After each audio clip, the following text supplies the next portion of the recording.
18 years old. He indicated to me when I called him on the phone of how important community service is to him. He loved the feeling of knowing that he's helping out those in need without expecting anything back to him. To him, that's to be expected of everyone. He feels that it's a duty to do community service. He's involved in many community programs. He's an active Putnam County Youth Corps member and has served many important roles like defense attorney and prosecution. He's a camp counselor in training at the Madden Outdoor Education Center. And he said he loves being a part of the program because he believes that getting kids to be more nature-friendly and more outdoors inclined is extremely important, especially in this day and age.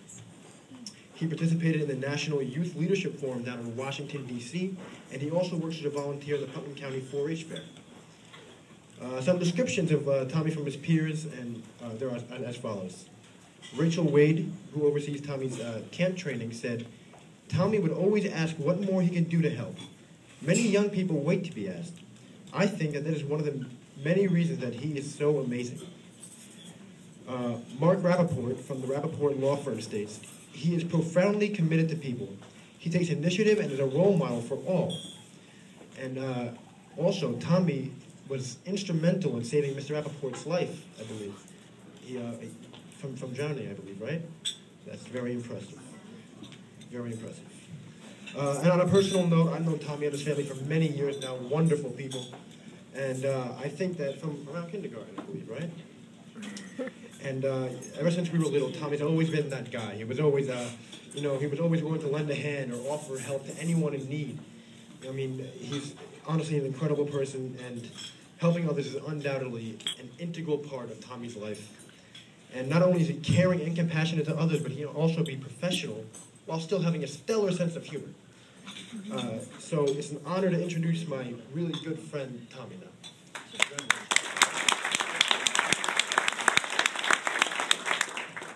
All right, yeah, I guess I'll just say a few words. First of all, I'll say thank you to Mark Rappaport, who, is a very, very good family friend now, and he's really taken an interest in my life, and it means so much to me. And as I was eating dinner, I was thinking, I do have to say something. And I always think of the time I actually work in his office in the Empire State Building, the 44th floor. Started last summer, hopefully continue doing it this summer. And it was like my third day working there. And Mark said, "All right, I'm going to send you to Chinatown, to the it was the family court. I'm going to send you to Chinatown to the family court. It's about 20 minutes away. You've got 15 minutes to get there."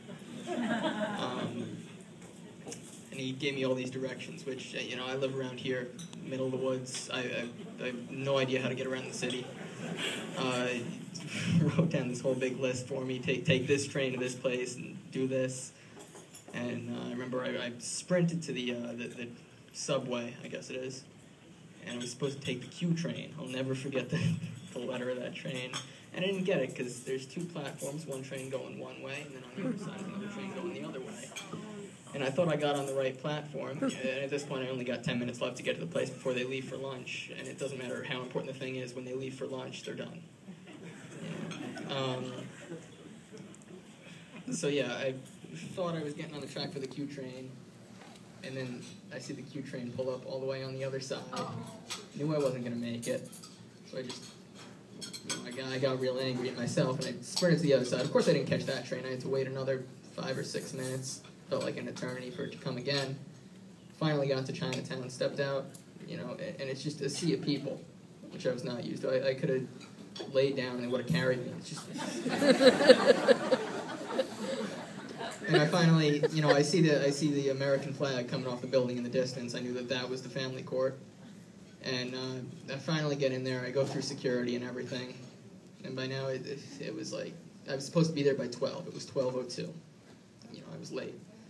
I mean, he gave me an impossible task. He told me that it was pretty much impossible, but I knew I had to try my hardest, but I didn't make it. And there was this really important-looking guy running out of the courtroom that I was supposed to go to. And, I was freaking out. I was late. So I ran up to him and I said, "Please, sir, you got to help me. I'm Tom O'Connor from Rappaport Law Firm." And he looks at me for a second and he goes, "Good for you."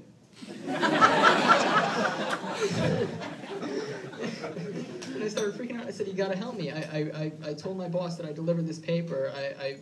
I've never worked in the city. This is my 3rd day working here. I have no idea what I'm doing." So we ran back into the courtroom, and he came back out with the sheet that I need signed, helped me out.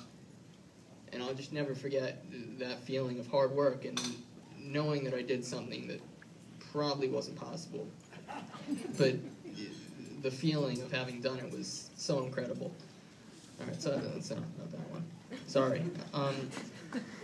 Rachel Wade from the Madden Outdoor Center. Always had a wonderful time there. They treat me so well. They love having me back there. We actually had a hike up the Adirondack Trail. It was the Appalachian. It was one of the either Appalachian or Adirondack trails. But you know, I play guitar, and I brought my guitar to the camp before, and the kids loved it. So even though I was carrying this 40-pound bag that was already breaking my back, part way up, they dropped off my guitar, and I strapped it to the back of my backpack, and I broke my back, almost literally. It was a pain. But we got up to the campsite later that night. We were just sitting around outside, and I was playing guitar. The kids were singing some silly songs, and just to see all the kids, just a bit younger than me, they were just so happy. And it was wonderful, and it was worth it. And then carrying it back down the next day in the middle of the pouring rain was scary. Well,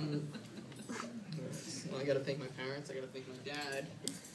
A few years ago, he was playing guitar. I didn't know how to play guitar at the time, but he was doing something different. He was playing with his fingers instead of a pick, and I thought it was really weird.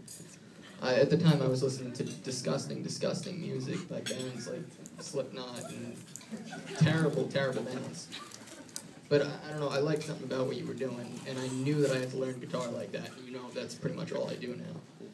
So after trying really, really hard, you led me to change my style of music, definitely made me so much happier. And, of course, got to thank my mom for not planning out my life.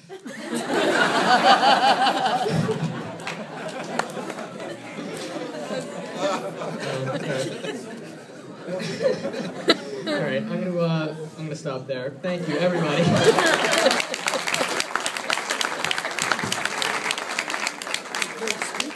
Oh my God. Think about me. Well, that was me. He loves you. Stop. Tommy, I have to talk to you. Can we have Teresa Ritchie come up? Oh boy.